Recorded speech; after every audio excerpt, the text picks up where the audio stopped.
함께 오늘 말씀 봉독하도록 하겠습니다. 오늘 말씀 베드로전서 1장입니다. 베드로전서 1장 22절입니다. 제가 말씀을 봉독하도록 하겠습니다.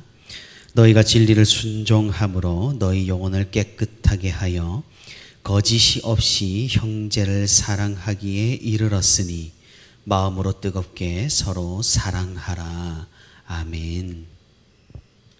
네, 오늘도 이렇게 새벽의 시간에 주님과 동행하기 위해 새벽기도 자리에 나온 우리 모든 성도 여러분 진심으로 환영하고 또 축복합니다. 오늘도 말씀 듣는 가운데 기도하는 가운데 하나님의 크신 은혜와 위로가 풍성히 있기를 주님의 이름으로 소망합니다.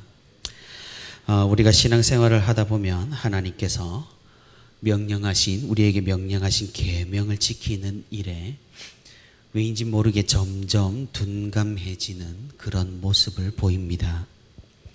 처음 믿었을 때 또는 어떤 계기로 뜨거워졌을 때 또 우리가 집회를 하거나 수련회를 했을 때는 무언가 마음에서 울컥하고 올라오는 것이 느껴집니다. 그러면 우리는 말씀을 조금 더 많이 읽어보기도 하고 또 기도회도 더욱 열심히 참여해 보기도 하고 또 하나님께서 하신 말씀을 일상에서 지키려고 애를 써보기도 합니다. 하지만 우리가 모두 잘 알다시피 이 기간은 그리 길지는 않습니다. 우리는 계속해서 하향 평준화됩니다. 다시금 매너리즘에 빠지고 그냥 교회를 왔다 갔다 출석하는 사람으로 전락하여 살아가게 되는 모습을 볼 수가 있습니다.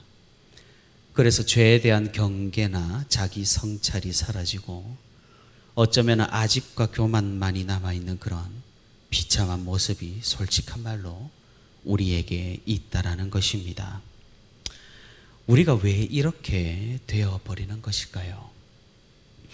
사실 그 여러 가지 이유가 있지만은 그 여러 가지 이유 중에 하나는 우리가 하나님의 계명을 지키려고 애를 써보지만 그게 지키기가 거의 불가능하다라는 사실을 깨닫는 데 있습니다. 처음에는 어떻게 해서든지 지켜보려고 합니다. 하지만 한 번, 두 번 시도해보고 나면 과연 이게 가능한 일인지 의구심이 생겨나게 됩니다. 이런 과정을 몇 번에 걸쳐서 반복을 하게 되면은 이제 우리는 낙담을 하게 되는 것이죠. 내가 아무리 발버둥 쳐도 소용이 없다라는 사실을 절실히 깨닫고 타성에 젖어들게 되어버리는 것입니다. 그렇게 우리는 믿음이 있는 것 같지만 무언가 정체되어 있는 듯한 그런 신앙생활을 하게 되는 것입니다. 이런 관점에서 오늘 본문의 말씀을 접하게 되면 가슴이 답답해져 옵니다.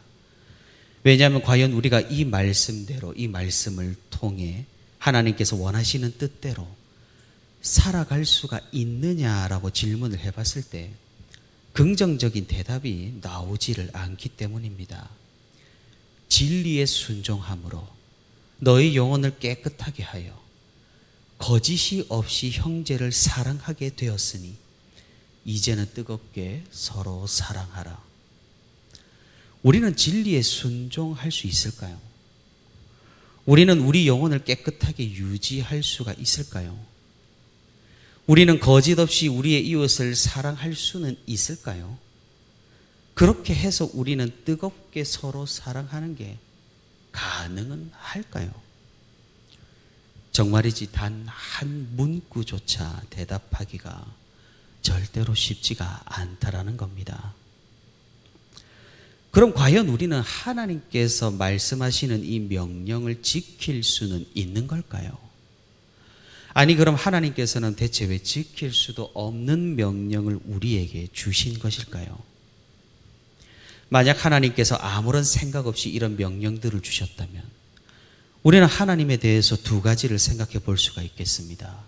먼저는 하나님께서는 우리에 대해서 잘 알지 못하심으로 무지하신 분이시라거나 두 번째는 하나님께서는 우리를 골탕을 먹이시는 것이므로 우리를 기만하고 계신다는 것입니다.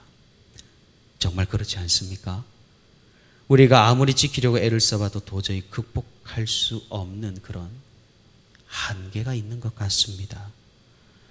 어쩌면 하나님은 우리를 너무나 과대평가하고 있는 것인지도 모르겠습니다. 하나님의 말씀을 지킬 수 있다라고 주장을 했던 고대 교회 시대에 신학자가 있었습니다. 그 사람은 바로 펠라기우스라는 사람입니다. 그 당시 교회 상황은 꽤나 심각했습니다. 로마에 의해서 국교화가 된 기독교는 이제 로마이라는 나라에서 태어나기만 하면은 무조건 다 유아 세례를 받고, 로마에 사는 시민이라면은 누구든지 주일에 예배를 드려야만 했었습니다. 국교가 기독교라는 말은 모든 국민이 싫든 좋든 교회의 교인이 된다는 그 말입니다. 그러다 보니 신자들의 도덕적 감수성이 급속도로 하락했습니다. 왜냐하면 태어나기는 로마에서 태어났지만 하나님을 믿지는 않고 단지 교회에 출석만 하는 사람들이 많았기 때문이겠죠. 다시 말해 교회의 어중이 떠중이가 너무나 많았던 것입니다. 그러다 보니 교회에는 별별 사람들이 다, 모든 사람들이 다 있기 때문에 점점 거룩함을 잃어갔던 것이죠. 이런 상황에서 펠라기우스는 교회의 심각성을 깨닫습니다. 이대로는 교회가 그리스도의 교회가 아니라 사단의 교회가 되어버릴 수도 있다라고 여겼습니다. 그래서 펠라기우스는 아주 강력하게 주장했습니다.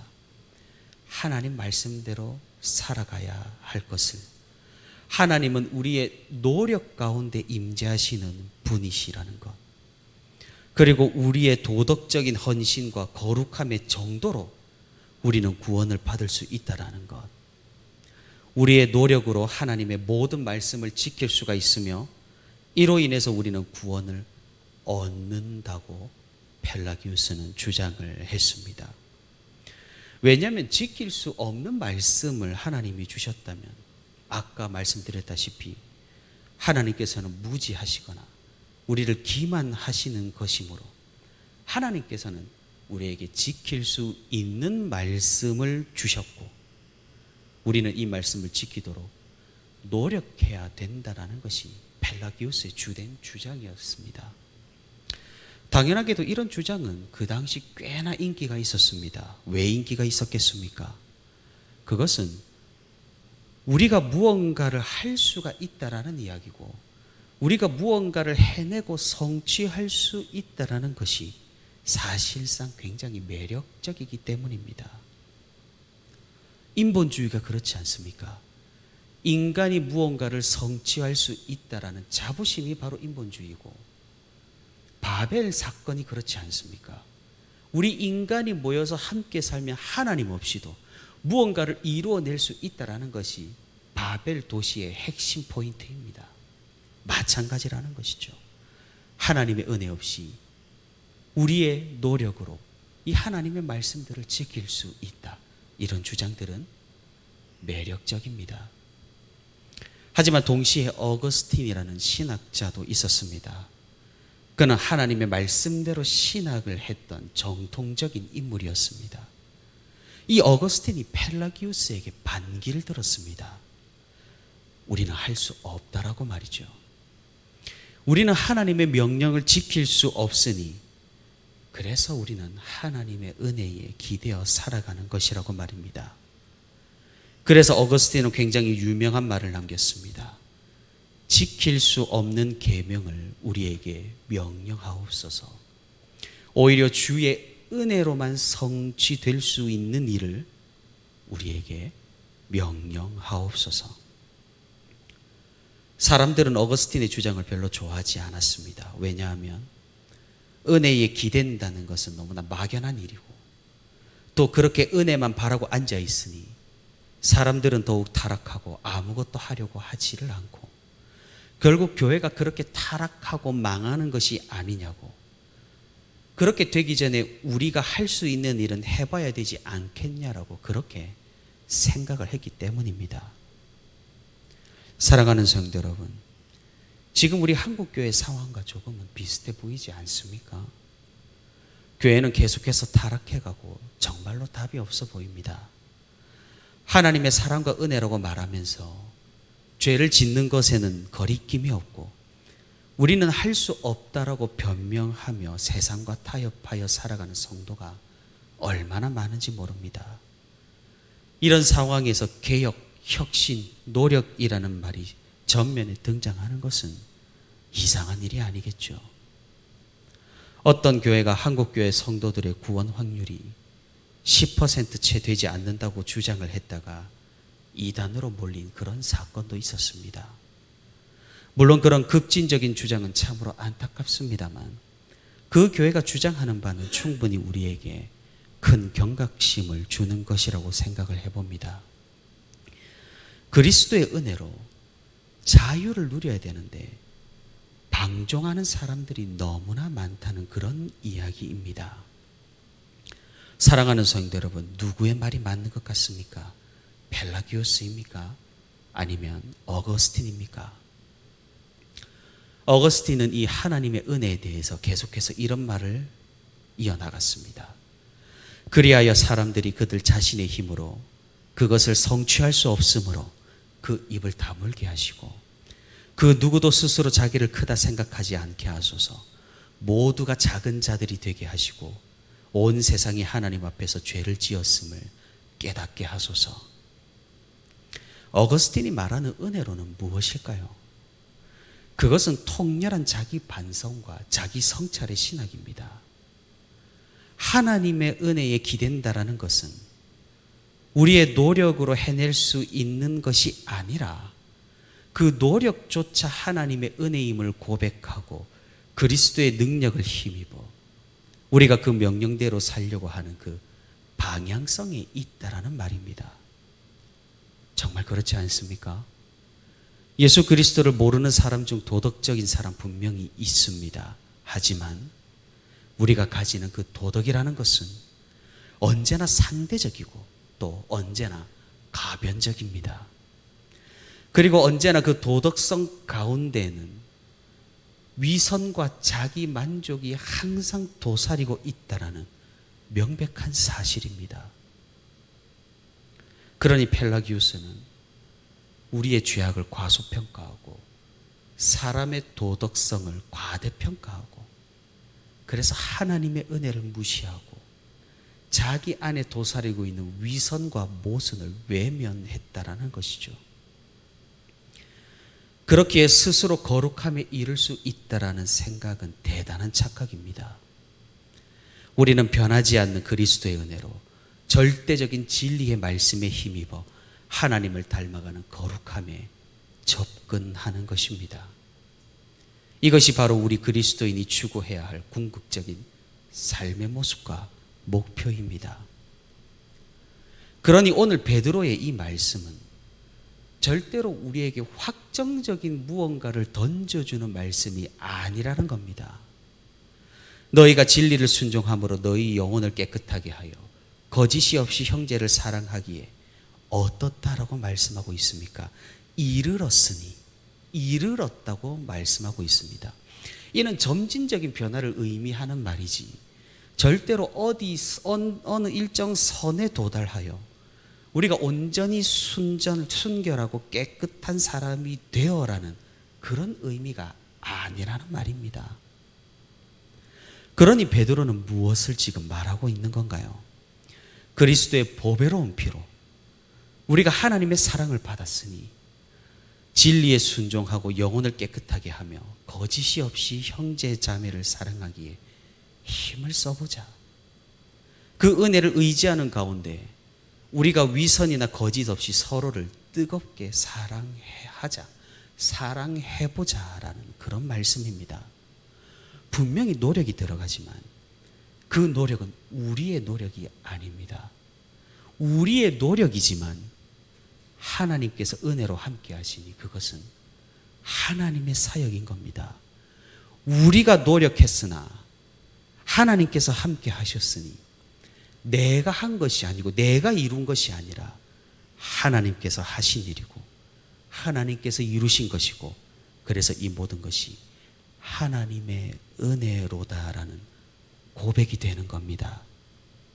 그 은혜를 힘입었기에 우리는 서로 사랑하는 기적을 경험하고 마음으로 위선 없이 서로를 위하는 그런 상황을 점진적으로 이루어 나가는 것입니다. 이 베드로를 통한 하나님의 이 계명의 말씀의 궁극적인 완성은 그리스도께서 다시 오실 때일 것입니다. 아마도 그 전까지는 우리는 어쩌면 완벽에 이르지 못할 겁니다. 그러니 우리에게 중요한 것은 완벽에 이르지 못하니 방종하는 것이 아니라 방향성을 끝까지 가지는 겁니다. 포기나 매너리즘이나 낙담이 아니라 계속해서 그곳으로 향해 나아가려는 경향성을 가지는 것입니다. 우리는 무언가를 평가할 때 그 결과를 가장 중요하게 여기지만 하나님께서는 그러지 않으십니다. 하나님께서는 그 모든 과정 가운데 함께 하시고 그 과정으로 우리를 기뻐하시고 얼만큼 우리가 하나님을 닮아왔는지 유심히 지켜보신다라는 겁니다.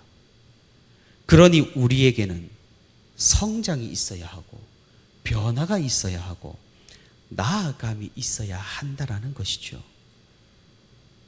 이것이 훨씬 우리에게 유리합니다. 유익합니다. 왜냐하면 만약 하나님께서 결과만을 보시는 분이시라면 아마 우리는 너무나 끔찍한 삶을 살게 될 겁니다.